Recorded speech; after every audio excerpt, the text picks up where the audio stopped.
Hello students, welcome back in Kutumb classes by doctor Ritu Gupta. और आज हम लेकर आए हैं अपना chapter 2 forms of business organization का लास्ट टॉपिक, जिसका नाम है choice of form of business organization. ये टॉपिक आपको सारे के सारे चैप्टर की एक समरी दे देगा। एक ही झटके में आपको सारे टाइप्स ऑफ ऑर्गेनाइजेशन समझ भी आ जाएंगे, उनके बीच का डिफरेंस भी क्लियर हो जाएगा और ये क्लैरिटी भी आ जाएगी कि किस टाइप की सिचुएशन में हमें कौन सा business form of organization select करना चाहिए। तो चलिए जल्दी से स्टार्ट करते हैं अपना topic, choice of form of business organization. So choice of form of business organization में मेन होता है आपका scale. It can be said that sole trade is suitable for a small scale business. On the other side, partnership is better for a middle level business and company organization is better for large scale business. इसको आगे हम detail में देखते हैं with the difference of all the different forms of business organization. यहाँ पर sole trade, partnership, company organization, joint Hindu family as well as cooperative organization, cooperative societies, यानी कि जितना भी हमने अभी तक इतने सारे वीडियोस में कवर किया उस सबको मैंने एक ही जगह पर लाकर आपके लिए रख दिया है। अगर आप सिर्फ ये एक वीडियो भी समझ लेंगे तो आपको बेसिकली मीनिंग, उनके क्या मेन फीचर्स होते हैं, वो सब आपको इससे क्लियर हो जाएंगे और फिर हम आसानी से समझ पाएंगे कि हमें कौन सा बिजनेस ऑर्गेनाइजेशन चूज करना चाहिए।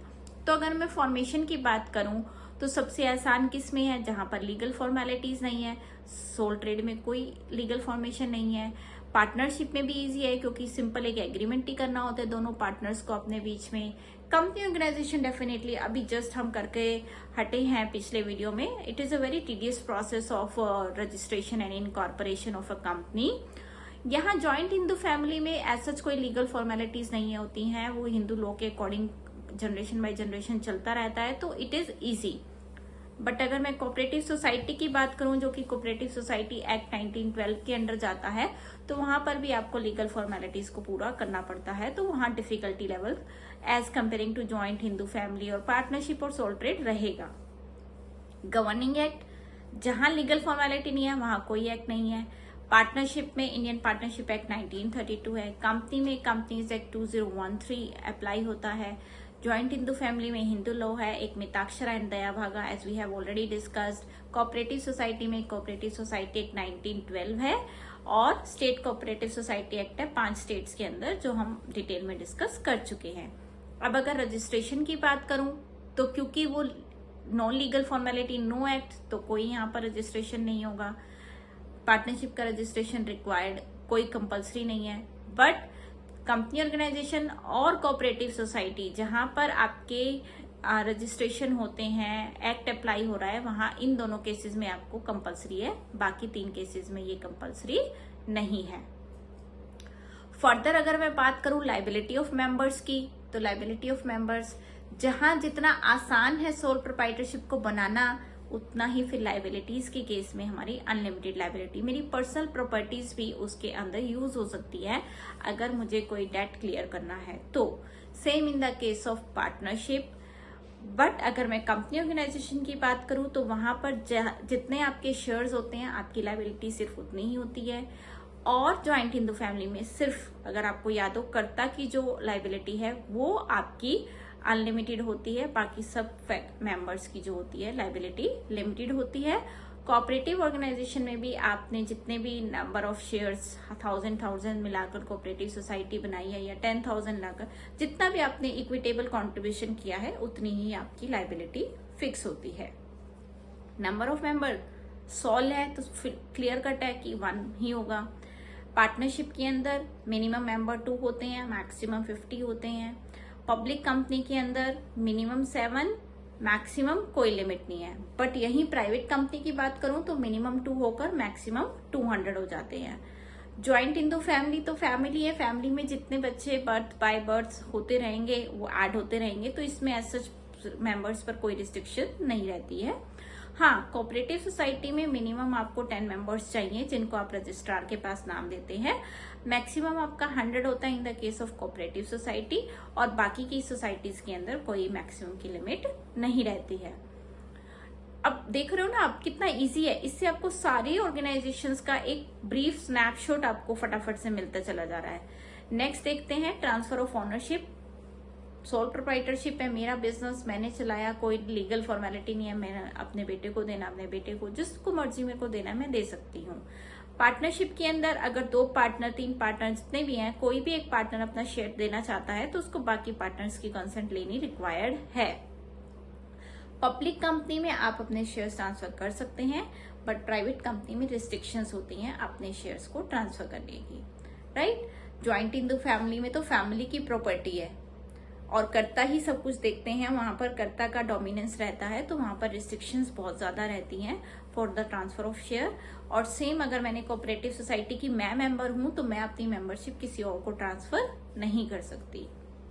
अब अगर आगे देखें स्टेबिलिटी के बारे में, तो स्टेबिलिटी सोल प्रोप्राइटरशिप की अनस्टेबल रहेगी, क्योंकि अगर सोल प्रोप्राइटर को कुछ हो गया तो उस बिजनेस बिल्कुल आपका डंप हो सकता है। Partnership organization as comparing to sole trade थोड़ा सा स्टेबल है, क्योंकि वहां पर पार्टनर्स रहते हैं, एक पार्टनर को कुछ हो जाता है तो आप दूसरे पार्टनर के साथ काम चला सकते हैं, बट अगर 2 ही पार्टनर है तो उस केस में थोड़ा सा रिस्क रहता है। Company organization is completely stable, company की तो अपनी पूरी लीगल एंटिटी है, it is legal person created by law, तो उसकी डेथ होने का तो कोई सेंस बनता ही नहीं है, तो वहां पर तो मेंबर्स आते रहेंगे जाते रहेंगे, बट कंपनी चलती रहती है। ज्वाइंट हिंदू फैमिली में भी किसी भी फैमिली मेंबर के बर्थ से या उसकी डेथ से कोई इफेक्ट नहीं पड़ता, बिजनेस आपका ज्वाइंट हिंदू फैमिली का चलता रहता है, same as in the case of the cooperative organization. तो स्टेबिलिटी के केस में देखें तो सबसे ज्यादा अनस्टेबल सोल ट्रेड ही रहता है।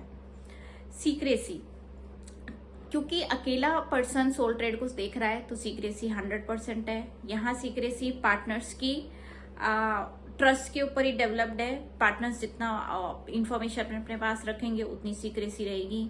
अब पब्लिक कंपनी के केस में अगर मैं कंपनी में जाऊं तो वहां तो कोई सीक्रेसी नहीं है, वहां आपको सारे डॉक्यूमेंट्स आपको शेयर करने होते हैं पब्लिक के साथ, क्योंकि आप पब्लिक से पैसा रेज करते हैं।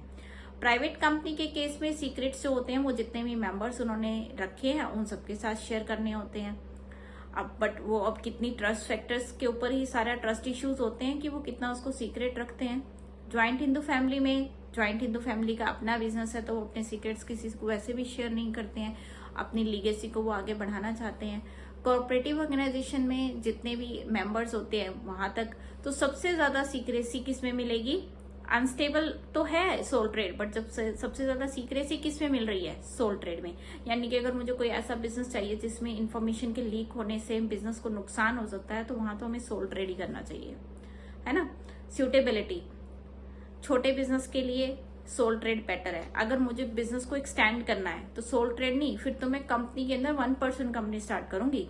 याद है ना, मैंने 1% कंपनी भी कराया था आपको।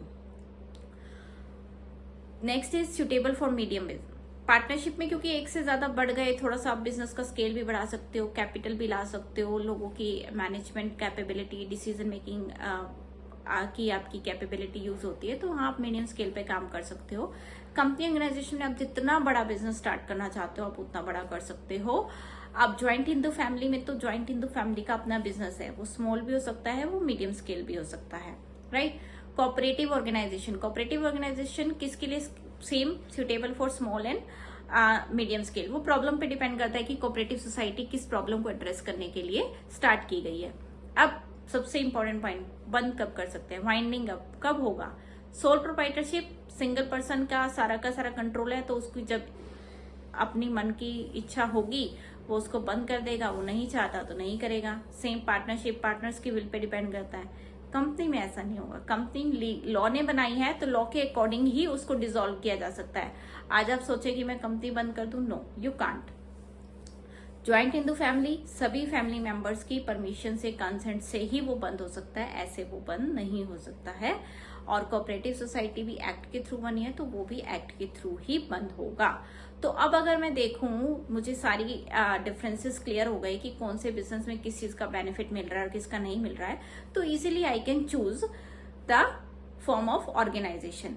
तो अगर मुझे कैपिटल, अगर मैं फॉर्म ऑफ बिजनेस ऑर्गेनाइजेशन की बात करूं कैपिटल रिक्वायरमेंट के बेसिस पे, तो जिस बिजनेस में मुझे थोड़े से ही कैपिटल की रिक्वायरमेंट है, बहुत ज्यादा कैपिटल की रिक्वायरमेंट नहीं है, लाइक मैं अपना कोचिंग रन करना चाहती हूँ, वहां पर तो मेरी नॉलेज सर्विसेज की रिक्वायरमेंट ज्यादा है, तो वहां पर मुझे कंपनी स्टार्ट करने की जरूरत नहीं है, तो I can go with sole proprietorship.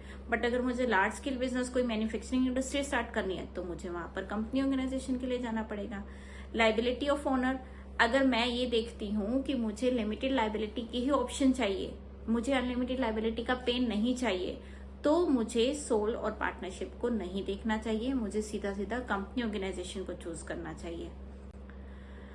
Facility information, company को बनाने में सबसे पहला पॉइंट मैंने आपको बताया था, कहाँ है सबसे आसान बनाना, सबसे आसान है सोल प्रोप्राइटरशिप में, पार्टनरशिप में, बट सबसे मुश्किल कहाँ पर है, कंपनी ऑर्गेनाइजेशन में। तो अगर आप बनाने की फैसिलिटी देखें कंपनी को फॉर्म करने की, तो कंपनी को बनाने की जो प्रोसेस है वो थोड़ा सा टीडियस है, डिफिकल्ट है। उस हिसाब से अगर आपको जल्दी बिजनेस स्टार्ट करना है तो आप सोल प्रोप्राइटरशिप या पार्टनरशिप के साथ कर सकते हो। कॉन्टिन्यूटी और स्टेबिलिटी, सबसे अनस्टेबल कौन सा निकल कर आया था, सोल प्रोप्राइटरशिप। तो अनस्टेबिलिटी को देखूं तो मुझे, अगर मेरे बिजनेस ऐसा है जिसमें प्रोजेक्ट बेस्ड मुझे काम करना है, कोई दिक्कत नहीं है, मैं आज स्टार्ट करूंगी, अकेले स्टार्ट करूंगी, खत्म भी कर दूंगी, कोई प्रॉब्लम नहीं है। बट अगर मुझे लॉन्ग टर्म में अपनी एक लेगेसी बनानी है, एक नया बिजनेस स्टार्ट करना है जो कॉन्टिन्यूटली चलता रहे, तो वहां मुझे कंपनी ऑर्गेनाइजेशन के साथ ही काम करना चाहिए, right. Tax liability, very good question. Tax liability कहाँ, सोल प्रोप्राइटरशिप में भी रिलैक्सेशन रहता है, बट जॉइंट स्टॉक कंपनीज जो होती हैं, जो भी कंपनीज एक्ट के थ्रू रजिस्टर्ड होती है, उन्हें अपने टैक्सेस पूरे क्लियर करने होते हैं। कोऑपरेटिव सोसाइटीज में तो कोई टैक्स बर्डन होता ही नहीं है, तो टैक्स के अकॉर्डिंगली भी आपको यहाँ पर, जहां आप टैक्स लाइबिलिटी कम चाहते हैं तो आप सोल प्रोप्राइटरशिप या पार्टनरशिप में जा सकते हैं। बट अगर आप टैक्स लाइबिलिटी का कोई इशू नहीं है, क्योंकि आप लार्ज स्केल बिजनेस में जाना चाहते हैं, तो आपको कंपनी ऑर्गेनाइजेशन को चूज करना चाहिए। मैनेजरियल नीड्स, अब अगर आपका बिजनेस ऐसा है बुटीक का, ठीक है, पार्लर का, आपका पर्सनल टच उसमें रिक्वायर्ड है, आपको सोल प्रोप्राइटरशिप में ही जाना चाहिए। बट अगर आप कोई लार्ज स्केल पर ट्रेडिंग का, सेलिंग का, मैन्युफैक्चरिंग का या असेंबलिंग का कोई बिजनेस करना चाहते हैं, वहां आपको लॉजिस्टिक्स, ऑपरेशन, इन सब स्किल्स की रिक्वायरमेंट है और बड़े स्केल पर ही वो काम हो सकता है, तो वहां आपको जॉइंट स्टॉक कंपनी के साथ ही काम करना चाहिए। फ्लेक्सिबिलिटी, जहां आपको डिसीजंस में फ्लेक्सिबिलिटी चाहिए, राइट, वहां आपको सोल प्रोप्राइटरशिप में, क्योंकि कंपनीज में इतनी जल्दी डिसीजन नहीं ले सकते, आपको प्रॉपर मीटिंग्स कॉल करनी होती है, रेजोल्यूशन पास कराना होता है, तब जाके कोई डिसीजन फाइनल होता है। अगर क्विक डिसीजन मेकिंग चाहिए तो सोल प्रोप्राइटरशिप, या फिर उससे थोड़ा सा बेटर, उससे थोड़ा सा डिले होता है पार्टनरशिप में, बट सबसे ज्यादा क्विक डिसीजन तो सोल प्रोप्राइटरशिप में ही मिलेगा। स्केल, फर्स्ट पॉइंट पे मैंने यही बताया था, small scale sole proprietorship, middle partnership, large scale company. Legality, legal point of view, अगर आप लीगल फॉर्मेलिटीज में नहीं जाना चाहते या आपके लिए लीगल फॉर्मेलिटीज करना बहुत मुश्किल होता है, आप उनसे अनजान हैं या आप उन सब चीजों में नहीं जाना चाहते, तो सोल प्रोप्राइटरशिप या पार्टनरशिप में चाहिए। But if you are good enough to handle the legal formalities, then आपको कंपनी को ही स्टार्ट करना चाहिए। सीक्रेसी, अब आपको सीक्रेसी क्यों चाहिए होती है, जब आप, कई बार आप देखते हो ना, बहुत बड़े फूड ब्लॉगर्स होते हैं, वो किसी कोई खाना बना रहा है या कोई रेस्टोरेंट में जाए और उनकी कोई फेमस डिश हो, तो क्या है, ये हमारा सीक्रेट मसाला है, मीन्स सीक्रेसी, राइट। कुछ ऐसे बिजनेस जहां पर सीक्रेसी अटमोस्ट रिक्वायर्ड है, आपकी कोई यूएसपी है जो आप किसी के साथ शेयर नहीं कर सकते, अगर आपने शेयर की तो वो आपका फॉर्मूला ही फेल हो जाएगा, तो वहां आपको सोल प्रोप्राइटरशिप में ही जाना चाहिए। बट अगर ऐसा कुछ नहीं है, बहुत ही जनरल सी ट्रेडिंग कर रहे हैं आप, तो वहां आप लार्ज स्केल बिजनेस यानी कि जॉइंट स्टॉक कंपनी के साथ काम कर सकते हो। Last is government control. Government control किस केस में ज्यादा होगा, जहां कम रजिस्ट्रेशन होंगे, जहां पर आप लीगल फॉर्मेलिटी से अपनी कंपनी को स्टार्ट करेंगे, तो वहां पर गवर्नमेंट कंट्रोल सबसे ज्यादा होता है। तो अगर आपको गवर्नमेंट इंटरफेरेंस होगी तो डिसीजन मेकिंग में भी डिले होगा, आपको सभी चीजें पब्लिक में पब्लिश भी करनी पड़ेंगी। तो अगर आपको गवर्नमेंट कंट्रोल कम चाहिए तो आप सोल और पार्टनरशिप में चाहिए। अगर इससे आपको कोई प्रॉब्लम नहीं है, you can handle that, then you should go for joint stock company.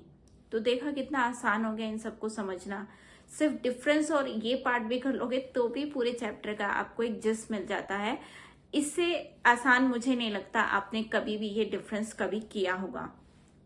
आप मुझे कमेंट बॉक्स में शेयर करके बताइएगा कि आपको ये डिफरेंस और ये choice of form of business organization कितनी अच्छे से समझ में आया है, क्योंकि अब इस नेक्स्ट वीडियो में हम बात करेंगे अपने चैप्टर 3 की, जहां पर हम पब्लिक, प्राइवेट और ग्लोबल एंटरप्राइज की बात करेंगे। चैप्टर 2 यहाँ पर पूरी सीरीज जो है वो कंप्लीट हो जाती है। अब हम नेक्स्ट वीडियो में मिलेंगे for chapter 3 business studies class 11। So stay tuned with कुटुम क्लासेस बाय डॉक्टर रितु। अगर आपको वीडियो अच्छा लगा है तो लाइक कीजिए, शेयर कीजिए और ऐसी वीडियोस के लिए मेरे चैनल को सब्सक्राइब कीजिए।